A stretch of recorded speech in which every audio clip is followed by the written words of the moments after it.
नमस्कार दोस्तों, आपका स्वागत है all government exam YouTube channel पर। आज हम बात करेंगे परसेंटेज के टॉपिक क्वेश्चन नंबर 39 से लेकर 50 तक के बारे में हम बात करेंगे। जो लोग टेस्ट देना चाहते हैं वो टेलीग्राम पर ग्रुप है ऑल गवर्नमेंट एग्जाम करके, उससे आप ज्वाइन कर लीजिए। उसमें डेली टेस्ट होता है, दिन में अलग से क्वेश्चन भी दिए जाते हैं प्रैक्टिस के लिए। और जो पार्टिसिपेट करते हैं उनके बाकायदा अगर कोई डाउट होते हैं तो उनके डाउट को सॉल्व भी किया जाता है, ठीक है, उनका सॉल्यूशन दिया जाता है।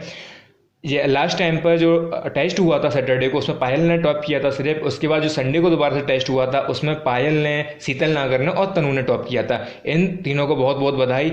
अगर आप लोगों को भी टेस्ट देना है तो आप ऑल गवर्नमेंट एग्जाम जो टेलीग्राम पर ग्रुप है उससे आप जरूर ज्वाइन कर लीजिए। चलिए बिना किसी देरी के आगे बढ़ते हैं। हम क्वेश्चन नंबर 39 के बारे में हम बात कर रहे हैं। क्वेश्चन नंबर 39 में लिखा हुआ एक चुनाव में 2 उम्मीदवारों ने भाग लिया और 10% लोगों ने मतदान नहीं किया। जब 10% लोगों ने मतदान नहीं किया तो कितनों ने किया होगा? अगर 10% को मैं लिखूं तो इस तरीके से भी लिख सकता हूं। अगर 10 में से 1 ने मतदान नहीं किया होगा तो 10 में से 9 ने तो किया होगा। तो इसको मैं एक्स जो हमें मालूम नहीं है कितने वोट हैं, तो लेकिन हमको ये मालूम है कि 9 लोगों ने वोट दिया है। उसके बाद बोला जा रहा है कि 2500 मत अवैध घोषित हो गए। तो इसके क्या है, 2500 मत क्या हो गए, ये अवैध घोषित हो गए। उसके बाद लिखा हुआ है और जीतने वाले को वैध मतों का 55% मिला।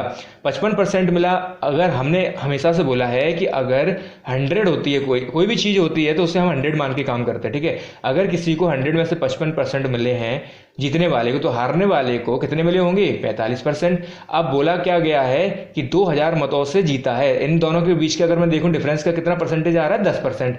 ये 10% इसको अगर मैं लिखूं तो इस तरीके से भी लिख सकता हूँ 1/10, ठीक है। अब जो ये 1/10 है, इसका 1/10 है वो किसके बराबर बताया गया है? 2000 मतों के बराबर, जो 2000 वोट है उनके बराबर बताया गया है। अगर मैं इसको सॉल्व करता हूं तो क्या होगा? x 9/10, ये इधर जाएगा 2000 में तो इधर 0 जाएगा तो 20,000 हो जाएगा। 20,000 में फिर ये जुड़ जाएगा, ठीक है। तो कितना हो जाएगा ये? चलिए अब दोबारा से 0 इधर जाएगा और 9 से हम इसको सॉल्व करेंगे तो ये हमारा कितना आ जाएगा?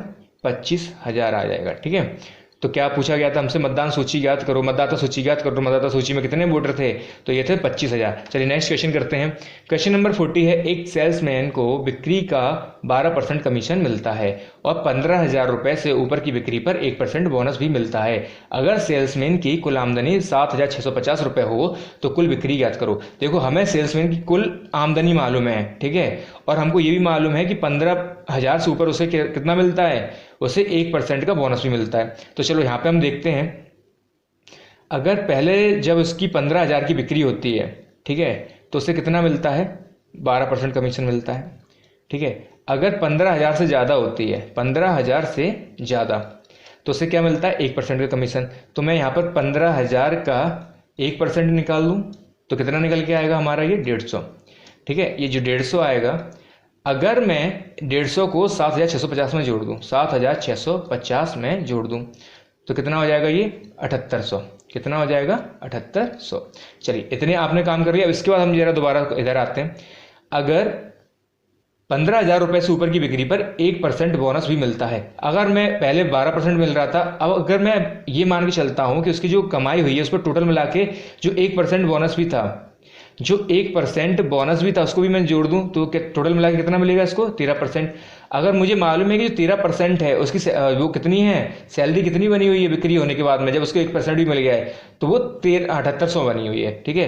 तो हमें मालूम पड़ गया है किसी ने बिक्री की, उसका 13% अगर 7,800 है तो हम इसका 100% निकाल सकते हैं। 7,800 का 13 से डिवाइड करेंगे, 100 से मल्टीप्लाई करेंगे तो हम कितना आ जाएगा? 60,000 आ जाएगा, ठीक है। कितना आ जाएगा? 60,000। चलिए नेक्स्ट क्वेश्चन करते हैं। क्वेश्चन नंबर लिखा हुआ है 41 का, एक सेल्समैन को कुल बिक्री का 9% कमीशन मिलता है और 20,000 से ज़्यादा की बिक्री पर 1% बोनस मिलता है, ठीक है। पहले जैसे ही क्वेश्चन होगा ये भी, एक सेल्समैन को कुल बिक्री का 9% कमीशन मिलता है, ठीक है। अब बिक्री कितनी हो रही है उसकी? 20,000 की अगर बिक्री होती है तो उससे पहले कमीशन कितना मिलता है? 9% का कमीशन मिलता है, ठीक है।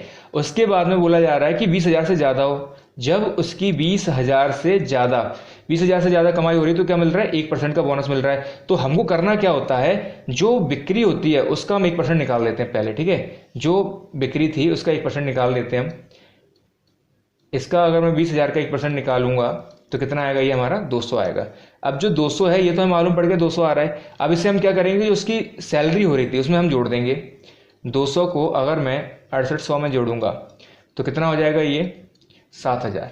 ठीक है, तो अभी जो 7000 है, देखो जो पहले था जब उसे 20% की बिक्री हो रही थी तो 9% उसे मिल रहा था। ठीक है, अब उसके बाद में क्या बोला जा रहा है कि जब 20,000 से ज़्यादा की अगर बिक्री होती है तो उसे 1% का बोनस भी मिल जाता है। ठीक है भाई, हमने 20,000 से ज़्यादा का हो रहा तो हमने क्या करा था, 20,000 का 1% निकाल दिया, उसे हमने इसकी सैलरी में जोड़ दिया। ये क्या थी, 6800 इसकी सैलरी थी, इसमें हमने जोड़ा तो कितना हो गया, 7000।